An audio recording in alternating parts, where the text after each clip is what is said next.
Welcome to The Digital Patient, where we discuss the latest advancements in digital patient engagement and share stories from the front lines. I'm your host, Alan Sardana, and with me, as always, is CMS MD CEO, Dr. Joshua Liu.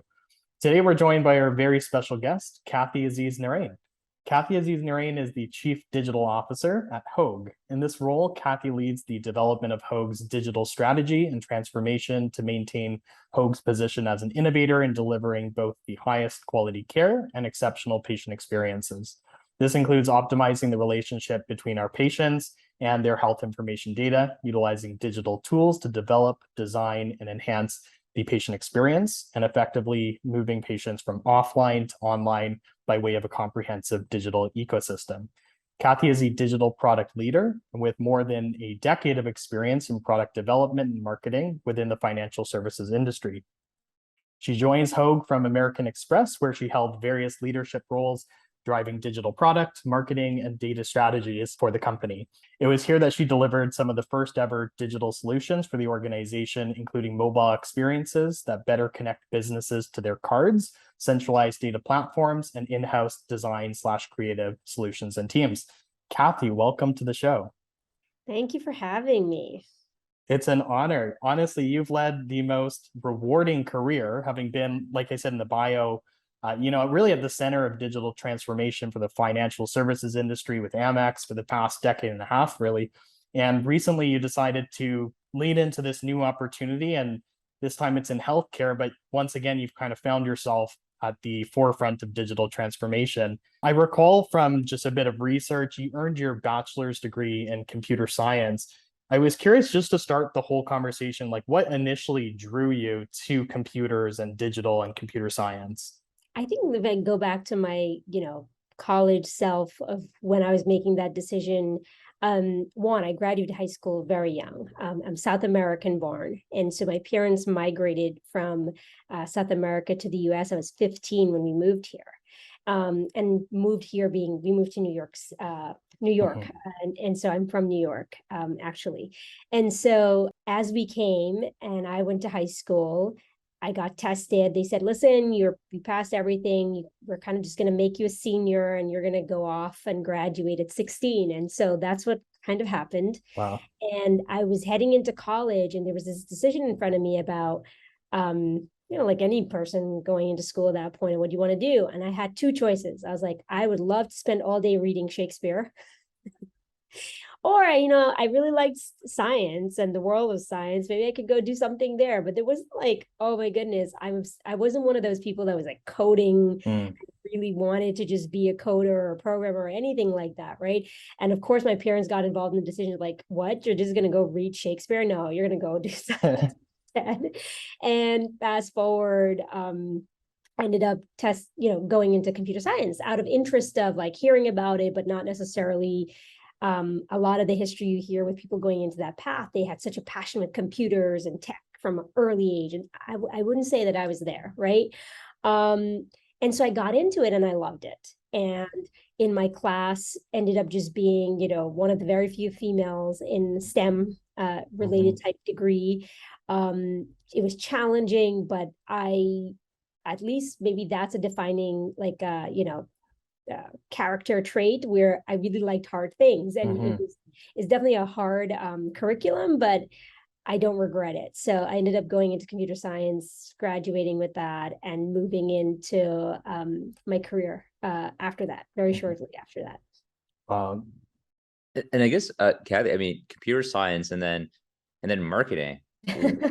How did you decide to make that transition? Yeah, so when I came out of school, and I had one earlier job in between Amex. I was actually at Experian it was a very short time period. At that point, the email marketing industry was really big, and Experian actually had a product on the market back then called Cheetah Mail, and it did all of emails for any big brands back in that time period. And the one thing they were hiring were people that could build emails. And so I had taken that job, started doing some of that for some of the big brands. And then in parallel, I didn't really like that. It wasn't challenging enough, I'll be honest with you. And so there was a role with American Express, and they were trying to build a platform within their travel business. And so right up my alley, obviously my programming background fit well, but this role, I'll give the credit to Amex in how I even evolved into the marketing world. It started there a little bit because the role, while it had this programming need, there was a bit of experience, design, and marketing thinking that was in the job itself. And so came into that role. Obviously, my core of my skill from school of programming and being computer science background was being leveraged. But there's another part I was building up just organically through what the job required, which is just around learning about the marketing world, because what I was building was really geared towards that. And eventually that role grew into me owning both the funnel of the product and the marketing of that product. And then where Amex was a really awesome place was they did give you the room to grow into where you would have impact, right? And I would say I'm a person that's constantly into learning and evolving. I feel like to stay with current times and to also keep yourself on the edge and challenge yourself, you should be pushing yourself a little bit. So in full transparency, while I started to evolve and take on marketing responsibilities, the world of product and thinking about product and my programming background continued to get used, because right around that time period, the whole world of MarTech started to be discussed. And guess what? I have a computer science background. So working with technology to bring in marketing tools into the org was actually a great fit. Like you think, oh, let's use marketers to do that, right? But in a sense, they almost need marketing technologists to know how those tools get used. And so these organic things happen where my skill set just naturally was applicable to what was happening in the times for marketing. And more I got exposure into not only the technology side of marketing, but into the consumer-driven side of marketing, right? But that's kind of what happened in the narrative of how it evolved, how I got into it. And then even how I was able to pivot back into product in my Amex days. Very cool. And I guess, Kathy, you talked a bit about always want to take on new challenges and not, being satisfied with just the status quo. So, back in 2020, in the middle of the first year of the pandemic, you took on a new challenge going into healthcare. How did that happen?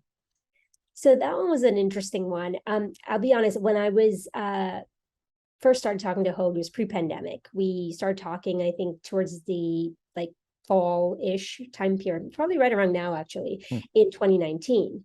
And so the pandemic necessarily hadn't hit yet. I was honestly loving my career at Amex.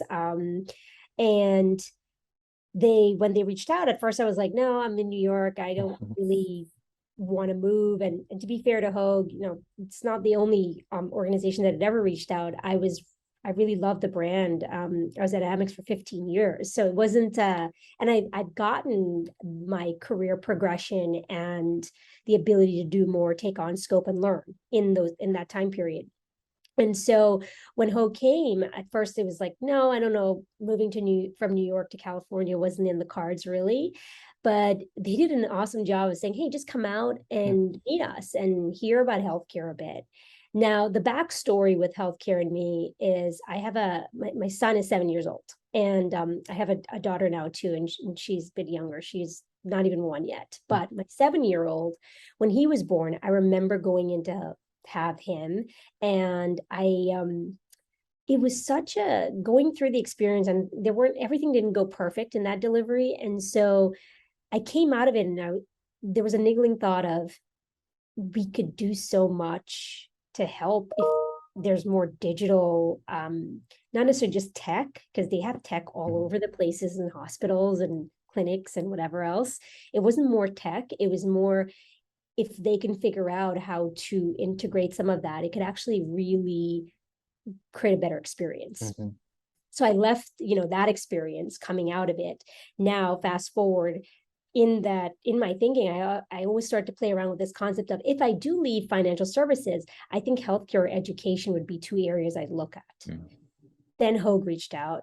Then I came out, saw Hoag, met the leaders, met my leader, Robert Braithwaite, who's the CEO, who I think is amazing, saw the uniqueness and the special side of the organization in terms of how activated they were and wanting to always do the best for the OC market and their patient base. And for someone like me, I firmly believe that the best products are rooted in customer mindset, right? And so the cards lined up where I felt like the organization was definitely setting up the right wheels for a digital transformation story. There would be a great, there'd be a great receptiveness to what type of thinking I'd bring to the organization. And then the pandemic hit. And of course I was unsure because I wasn't sure. No one was really moving cross country at that point into a new industry and with everything going on. But I will say a really great mentor of mine, as I was making the decision, said to me, he's like, hey, the big thing you think about is like, when you're older, are you going to regret not doing this because you let all these external things that you have no control over control what you do in this moment? And that's what got me over the line in deciding to say, okay, well, I'm going to give this big risky move and opportunity a chance, and see if I could bring the knowledge I had accumulated over so many years at Amex into the industry. But that's kind of the story of how I got here. Wow. No, that's awesome. I mean, I think it's great that you actually did finally, because it's a big decision to kind of uproot the whole family and let's move across the country. But just the background being at Amex and that customer experience and customer centricity, and then that matched Hoag's, values as well. I just think that's so perfect. And, who else is going to do this? So, looking at the digital landscape today, where you essentially have these digital identities interfacing with consumers and patients to form these personalized experiences for them, this sort of digital transformation that you've been a part of in the past, but are now at the forefront for healthcare, it's a big undertaking. It takes a long time to really get it right. So I'm curious, what sort of markers are you using to determine success along the way? There's different markers. Transformation, it's such a big buzzword, right? It's like everybody's talking about it, but what does it actually mean? And it's not just like, if I could easily say, hey, I'll measure the things I put out, adoption, engagement, etc. But it goes deeper than that, right? Transformation, it's people, it's process, it's culture, it's the tools, it's the tech, of course, but it's everything, right? It's even the new talent set you're going to have to bring in. How do they adapt, and how does the organization receive them and understand them? So I would say there's quite a few KPIs or things that I'm measuring constantly or looking at for signals and indicators. And I would say in the early stage, that's what you're looking for, signals for the most part, because you're not going to have enough time or things out yet to say I have a ton of data to look at adoption and engagement. You have to give things a little bit of time to be able to say I'm firmly on the right path or wrong path, or totally changing X because of Y. So there's definitely signals that I'm looking at. It signals culturally as we bring things to market. What does the rest of the org do? How are they reacting to it in terms of not like sending me a praise or a recognition, but in terms of, are they talking about it? Are they also out there telling people these are new things on the market, this is how they could be interacting with Hoag, right? So there's this test, or litmus test almost, of how does the rest of the org driving? Because it touches on change management a little bit, which an org like mine will require based on how we do things and the changes we're going to ask for and push for, right? Even if you get to a no, at least you asked, right? I always tell people it never hurts to ask something. It does hurt if you never asked and the answer could have been yes, right? And then you're the last one to find out that the answer could have been yes. And so there's a little bit of litmus test on like the organization, what's happening there. There's a litmus test on the actual products we're putting out. Are the signals that are in the right direction? As in, people are signing up, people are using it. What are we hearing from them? We're spending a lot of time right now with the things we put on the market with the customers that we have on them. And even if and even with people that are not on them, and asking them why didn't you choose that? What didn't work? All the way to what is working, both sides of that story. And then there is, I would say, probably the third lens is going to be around financially. Like, is there ROI? Like, did we make the right bets in some of that? Some of the things we're doing are not about that. Some of it is about that. So are we seeing that return on investment? So signals, for the most part, I would say in transformation, you have to kind of build up to, I have a whole P&L now that's fully functioning, right? Versus the early stages, you have to be receptive to looking at the signals, iterating, and testing and learning and making some mistakes until you are on some paths that are going to lead to the real change. Can I ask you, I mean, you've been in, consumer financial services, and now you're in consumer, healthcare, the patient experience. I'm just kind of curious, what would you say have been sort of the similarities and differences between serving the patient consumer experience versus, maybe the financial consumer experience? There's, funnily enough, there's things that are wildly different, and then there's things that are kind of the same. People care about their finances and people care about their health.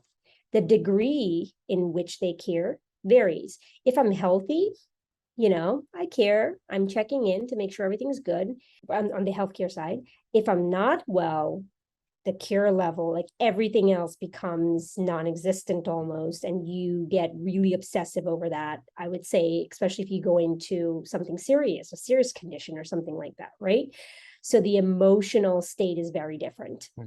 On the financial side, I would say people care about their finances. Like I said, everything's going great. And then again, if they get into any financial hardship, if they get into anything like fraud, the care levels activate. So I would say both industries have a level of, I care about what happens in this, right?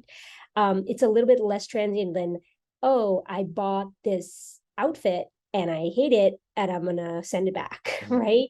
It's a little bit more than that. Where it's wildly different is that healthcare is way more emotional than financial service in terms of the impact it has. If you get it wrong, what that looks like on the other side is very traumatic for people if you get it wrong. The human need is a lot more in healthcare. There's a lot more that feels okay to be self-serve and feels okay to be fully digitized and robotic a little bit. In financial services, there's more acceptance there for it to be that way. And then I would say maybe it's an Amex thing, not necessarily financial services, but both orgs, at least with a Hoag comparison to an Amex comparison. I don't know if this is true of the full industries. I don't know truly, but from a brand, now that I've had experience in both, they really care about who their person is, right? So they, whether it be Hoag, really cares about the people and the community that's going to use Hoag and get access and get help. And the leaders in the org really care about that, as is American Express really cared about the customer and really cared about, are we proving and providing value to our customers and solving anything that might come up as an issue for them. Hopefully, I think that answers the question, but Yeah. I feel like those are things I could think of off the top of my head. Yeah, no, that's super interesting. I think you mentioned that in healthcare, one of the main differences you've seen is this need for the human aspect to always be there. Kind of, with the financial industry, it can be a little bit more robotic, but healthcare, you really can't have that. And you've shared that a lot in the past as well. Whether it's a digital interaction or a combination of digital and physical, there needs to be that human element always present. And so my question is, what do you believe digital health leaders should be focusing on or prioritize to ensure that that human aspect always remains present? Yeah, healthcare is so complex, right? When I started this, I would have said my answer would have been just obsess over the customer. Obsess over them, right? I would say my answers changed a little bit in the 2 years that I've kind of been learning on my learning journey within healthcare too.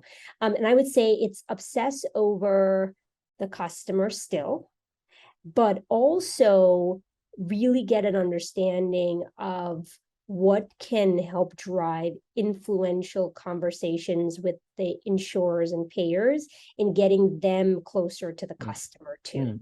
Because healthcare has that lens where that relationship is important, and it does to some extent, maybe not even some, a lot of extent, drive the experience we're able to serve up to patients, to people, in the products we're putting out, in why X is that way and Y looks this way. You know, they do play a role in that.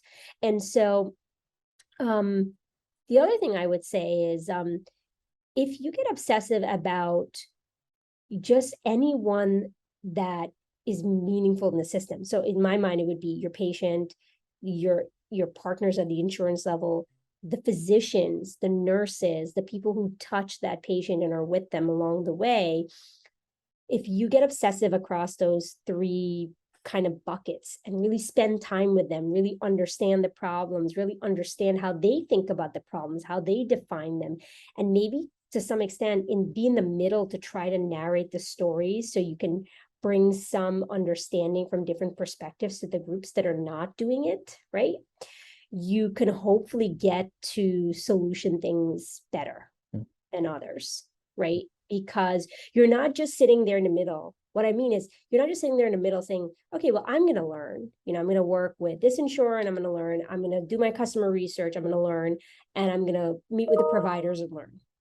Well, yeah, great. You learned it. But did you bring that info back to the other parties? Like, hey, you know, doctors, here's what your patients are saying, and here's what they think, and here's what they told us, and here's what it looks like when we put it on paper in front of them.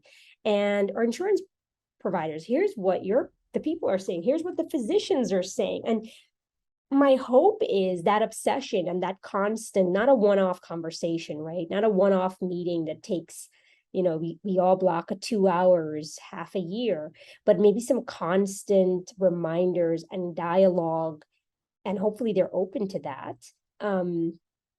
can really, I would think, would help drive some difference in how you think about putting solutions on the market. Less so, here's the buzz thing in the industry, RPM, telemedicine, how it all comes together. I'll chat with you, I'll check in with you. I'm less talking about any of those tools, and I'm literally sitting and saying, what is the experience that you want? What does that look like? I really love that, Kathy. And it kind of reminds me, it goes back to, you know, right care for the right patient, the right time, regardless of what the tool or technology is, or there even needs to be technology. It's kind of funny to me because in healthcare, you know, we use terms like virtual care, for example, but in any other industry, you know, using Zoom to have a conversation is just doing business. So, you know, at some point, it's just going to be healthcare, whether there's a video or not. And it's kind of funny to me how we needed to call it something special to adopt video conferencing with the patient. But, you know, that's healthcare for you. It's a little bit funny sometimes. Totally. I think also, you know, in line with what you're saying, Kathy, every time you open the news now, there's a new technology out there that's tackling a different vertical in healthcare. And from what I've gathered, you're a big proponent of layering on top of the EMR if it's to actually enhance the experience and make the experience right. It's not just about the tech. And, you know, given that there's all these different technologies, when you're looking to solve problems and not just implement any technology, how do you go about, you know, after you've identified the problem or problems that you're looking for, what's your main criteria for identifying which solutions are actually important? Yeah, I think the way we go about it is it's not just research, it's co-creation a little bit, right? So I start with, I know it sounds repetitive, but it is true. Like, we think about who are we solving for? Number one, have we really defined that? Once we've decided who we're solving for, do we talk to them? Like, you know, because you can say, oh, I'm solving for moms. And then you go off, start building something for moms. But do we talk to them? So that's another checkpoint. But when you said you talked to them, like, what did you do? Did you talk to them as in you took all the notes, you asked questions? Did you did you really run that in a way where they were able to voice their own ideas? Or did you lead them? Like, there's a lot that goes into the right type of research methodologies to ensure that we're not leading people to the answers we want them to give us, right? So okay, great. You have a problem that you found. You haven't thought of who it's for.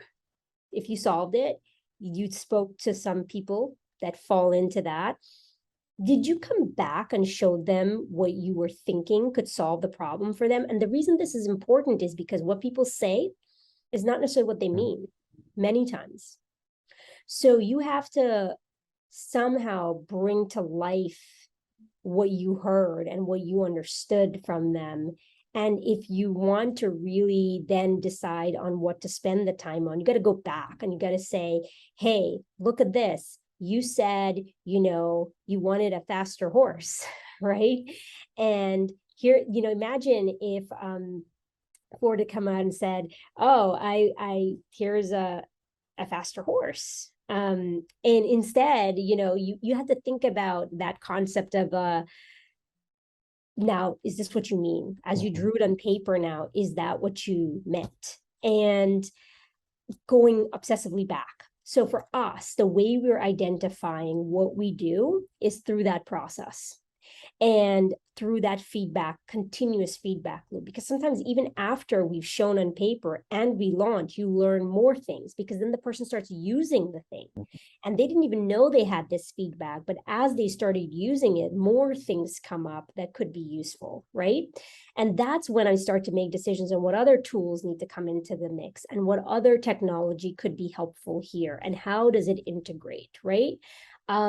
So it's constant conversation with who's the product meant for, who's the solution meant for, and that's how we're making decisions on what the tools need to look like. Actually, it kind of makes me think about how, like, to your story about Ford and you're just having a faster horse. Imagine, years ago, if patients said, hey, I don't want to travel so far for a visit, or it'd be great if you could get me to the visit faster.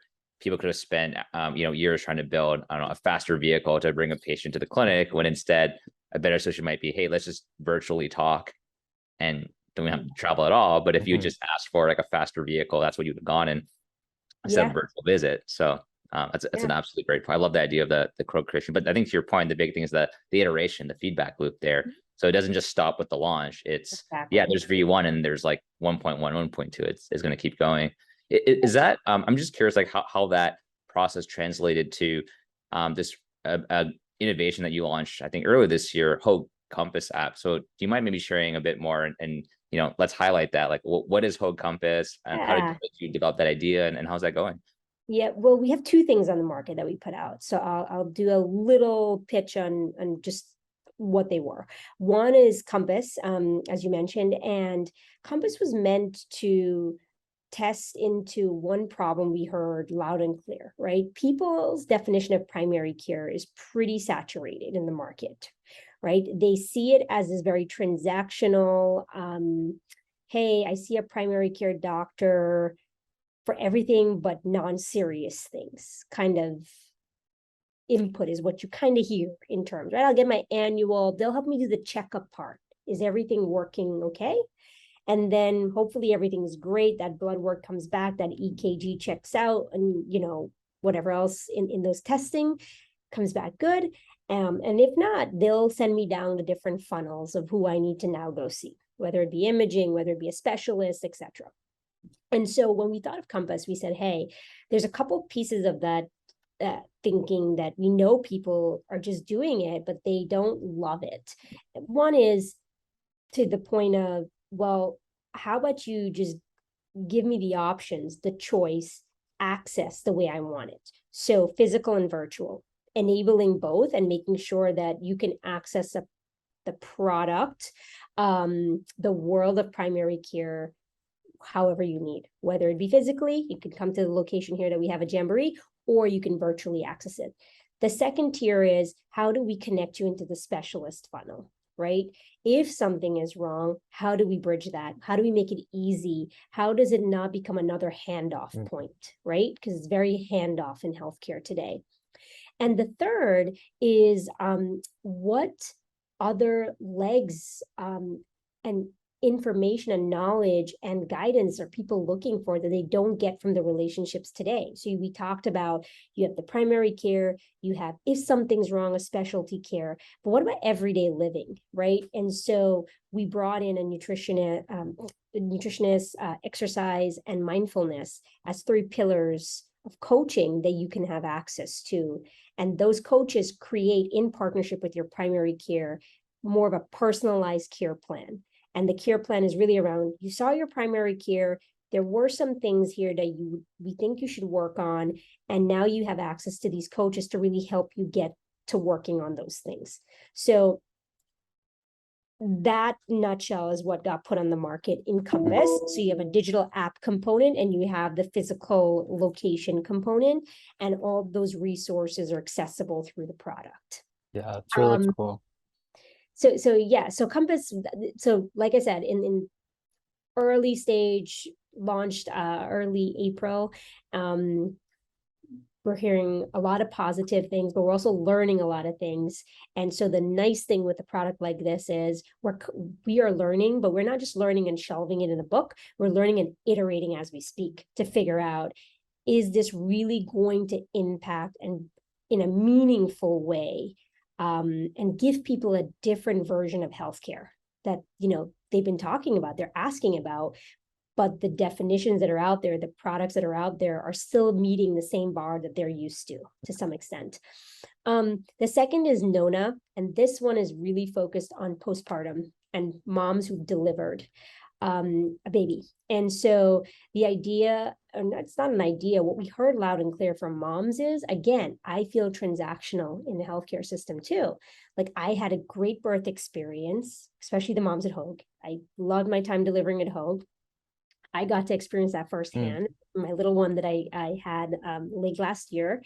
And it's an amazing experience. It's an amazing facility, amazing nurses. My doctor was everything was great. But then you leave and you're recovering to some extent, or getting back to, post-pregnancy or pre-pregnancy, I guess. And you have the baby and a lot's going on, and you go through different milestones. And so this product is a 24/7 support through guides who are backgrounds or doulas and lactation consultants, and potentially some of them are past L&D nurses, labor and delivery nurses, and they can answer questions real time at any time of day. So for that mom going home after delivering at the hospital, you kind of feel like you're taking some support with you. So those are the 2 that we recently did, and both of them were baked in. We looked at the market to see what problem spaces were, and both are actively being iterated and tested into and thinking through, did we get the solution right? Amazing. I'm curious. So like something like Nona, which seems like an awesome experience for the mom and having 24/7 access to the whole care team. I was curious, was there a lot of change management that had to happen internally in terms of the care team saying, hey, these are new expectations for us that didn't exist before. We never had to be in contact digitally or 24/7 with the patient. And oh my gosh, like now we have to do this. Was like, how did you navigate that? Well, we hired. We treated it as a product. The last thing I want to do is add more burden to roles that are already very rich and full, right? Our nurses that are delivering babies, they have a job, and it's a very important one. They have to stay focused on that mom that's coming here and having a baby. And the goal was not to take away from that at all. So as we think about products, we are thinking about, what do we need to add into the ecosystem to support that, right? And so the mom that's accessing that service, we added resourcing to specifically be able to support that service, versus saying, hey, let's just strap on more onto a person who's already full, right? So that was not what we did. And question for like the broader experience you've had with digital now here. So I'm assuming in the past, a lot of times patients would choose their health system or provider based on who they thought the best physician was, who had maybe the best results and all that. I'm curious, are you seeing an environment now where the quality of the digital consumer experience is playing a much bigger role in why patients choose and stay with Hoag, or are you able to see data on that impact? I mean, Hoag, from a brand perspective, is still really a compelling piece of the narrative, right? Your quality of your physician, which is why when you guys mentioned before, you're like, hey, you always say there's this human element to digital, right? Within healthcare, there is, because the quality of the clinical advice, the quality of who's saying what to you still matters, even if it's through the best, fanciest, easy to use digital system. This is not an Uber driver. This is in the terms of like, hey, I don't need to know all your qualifications for you to drive the car from point A to point B necessarily. From a healthcare perspective, it matters if I'm going to take the advice about what happens to me because I've been diagnosed with X, or even topically to take the advice to say, you have nothing to worry about. You're great. You're doing healthy. Like, who are you going to trust with that advice, right? Now, what you see is different age groups have different sensitivities to that, right? And so different demographics have different sensitivities to that. So the more healthy on the spectrum that I feel and I am, the less concerns I have. I'm more willing to try things. I'm more willing to explore. Ease of use, convenience, digital access starts to matter a bit higher. Not true for everybody, to be fair, but you see it more. And then as you get later in different stages of life and milestones of life, and things do start to pop up, that trust factor is still really important. Like, who's giving me the advice, who's telling me what to do, does matter. And I don't know if that's a Hoag, I think that's an everybody thing. I feel like whether I was here in Southern California or I was in New York, that would still be lens in which I hear people talk about healthcare with.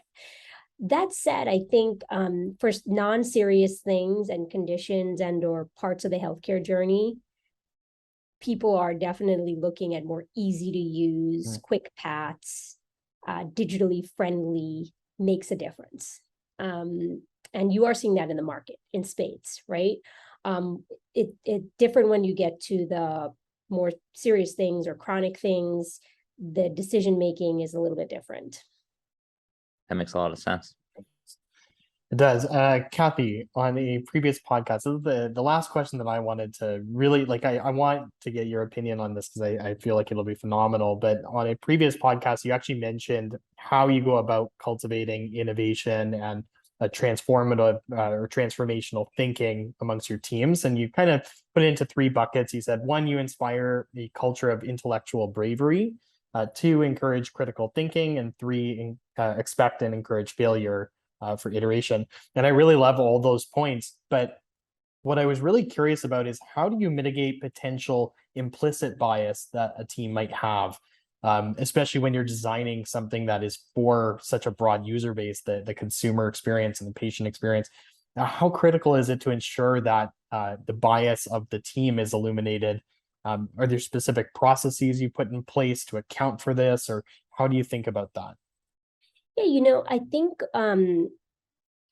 bias it's such a hard topic because of your innate, like, the unconscious bias that people talk about, right? Your innate upbringing, background, so many factors that can drive it. That said, one way to help with mitigating that is making sure that when we're doing work, there's diverse perspectives at the table, right? So when you're hiring your team, there's two sides of that, I would say. When you're hiring your team, you should be thinking about diverse talent sets, diverse people, diverse types of people within those skill sets that you're looking for to have in your team. And so that's one part of the pillar in my mind, right? You in your team, as you're hiring, challenge yourself to hire people who also don't necessarily think like you do. It's very easy to interview and you meet someone, you're like, oh, that person and I see eye to eye in so many things. It's really hard to go hire the person that you felt didn't see eye to eye in some of the things that you're thinking are right. My thought is always to hire people smarter than yourself. right? And be okay with that. I say that all the time. And there's a reason you do that. You don't do that just because you're like, oh, I'm saying it because that sounds great. You're doing that because you will never know everything. No matter what leadership role you're in, you don't know everything and you never will. And so you have to be willing to now bring in a team with skill, a team you can learn from. You'll be contributing. Absolutely. They're learning from you different things. But you can't be scared of that. And so a combination of a diverse team, and diversity I'm using broadly, but I mean it across many spectrums of things, right? Whether it be skill, ethnicity, gender, all of that, thinking through that, having that at the table. And then remember, one of the big ethos of our team is staying grounded with the customer. So we are constantly, when we're trying to solve problems, we're not going to just bring in because it's digital. I'm not just talking to people who people stereotyped can only use digital. You're trying to talk to every spectrum to see who's the product meant for, and not use this idea that, oh, because this person is XYZ, that means that they're technically savvy, or they should be the ones I'm talking to. So we're always constantly pushing ourselves. Like when we looked at our panels of who we're talking to from a customer research perspective to, did we bring diverse thinking into that mix? So we're hearing everything we need to. I think those two, I don't know if it answers and solves it fully, but it's ways in which we, I think, are activating to mitigate some of that. Yeah, I love that. No, it's awesome. It's like diversity across the spectrum, right? Like on your team, hiring those people, and then the panels that you're speaking with and the customers that you're talking with makes a lot of sense. Just being mindful of your time, Kathy, let's jump over to what we call the Fast Five lightning round. It's basically 5 quick questions to get to know you better for our audience. First question we have is, what is your favorite book or book you've gifted the most? Okay. There's many books I've gifted, from lots of product books like Inspired, Lean Startup. I mean, you have the books of the time, so they become popular. I think one that I probably consistently did, no matter what new book came out, was called Tribe of Mentors. I've read that, but it's Timothy Ferriss wrote it, and it's just literally more of a collection of stories across many successful people and what they talked about as the driver of their success. And then there's another one I'll call out, which is probably more a personal read. It's called Think Like a Monk by Jay Shetty.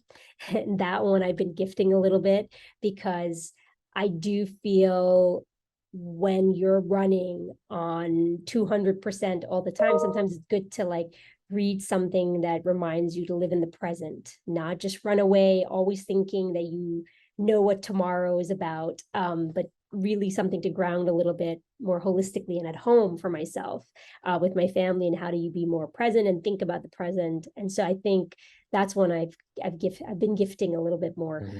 I love all those books. That's great. Question 2, who is a person, dead or alive, you'd love to meet? Probably Einstein and Steve Jobs. Yeah, that'd be awesome. That'd be a great dinner table. Yeah, at the same time. Yeah. I'd like to have a dinner with Einstein and Steve, both of them at the table too. I would actually like to do that one. Yeah. That would be cool. Question 3 is a bit different. Would you rather have super strength, super speed, or the ability to read people's minds? Ability to read people's minds. Yeah, I like it. We do ask a follow-up. What if you couldn't turn that off? Oh gosh, then maybe I change that. I don't know, what was super strength or super speed? Yeah. That is true. I don't know if I want to do it all the time. Well, can we put it in true product thinking? I would iterate that process to say, your stop button, like you can just turn it on. It's only a superpower, but actually it's really I love having this. Maybe there's a turning on and off button or something. Maybe the next in line would probably be speed. I don't know, because it just make me do more things faster. Exactly. No, I love that. Question 4, you've been in healthcare now 2 years. What is something in healthcare you believe that others might find insane? How, I mean, coming outside of industry and seeing what's happened there. I think in healthcare, there's so much that we've overcomplicated, right? And I know there's people that will tell me there's regulatory things involved and there's this involved, and I get that, but it's complicated to the point of like, should we gut check and recheck it, right? I think others would be like surprised at how overcomplicated some of the things are, that and would think, oh my goodness, why? Like, why is that so complicated? That's probably one of them. Yeah, I love that. It's funny, especially since you're coming from the financial industry as well, where things are often overcomplicated. And so I think it's more overcomplicated in healthcare. Right. I totally agree. I love that. The last question we have is a kind of pandemic lockdown related question. What is one hobby or activity you've gotten into since the beginning of the pandemic? I know you're not a new mother, but a second born. So that took up some time, I'm sure. Probably, I wouldn't pandemic, if it's pandemic related, obviously my little one coming into fruition, my son's 7, she's going to be 1 in about 2-ish months. They take a lot of my time, but in a good way, right? But I would say from a pandemic perspective, one thing that I've done a lot more is literally be more present and live in the moment a little bit more than I did before. I'm more conscious of it for some reason. I'm like, oh, all these things I took for granted, they kind of went so fast. So what's the new norm look like, and how are we enjoying that, even if it's simpler, even if it's not as busy as everything else used to make things, right? I'm kind of enjoying that and continue to really appreciate some of it and keep it, even though, we're doing more again. No, I love that. And it's such a good reminder, like having children, like 7 years old, he's probably going off to school during that time. So it's a great reminder of like, life moves fast. Yeah, it's so fast. And then you blink and I'm like, wait, what just happened? Like, 10 months is gone. What happened then? So I'm trying my best to like capture as much as I can as the days go by. Wow, that's awesome. That's great. Well, thank you, Kathy, so much for coming on the show with us today. You shared a ton of wisdom. I love the fresh perspectives that you've brought to this industry. And really just on this conversation alone, I can tell like you're doing great things, and it's really awesome to have you here. For our audience, you can find Kathy on Twitter. She's at KAZEZ22, I believe. Yeah, I think so. Awesome. It's so funny. I should use that Twitter more. You would think I would do it more, but I feel like I lax on it quite a lot. Yeah, no, you're busy solving problems. I get it. Well, awesome. That's a wrap for this episode of The Digital Patient hosted by Seamless MD. You can follow us on Twitter at SeamlessMD. And if you like the podcast and you want to learn more, you can visit www.seamless.md. Kathy, again, thank you so much. Thanks for having me.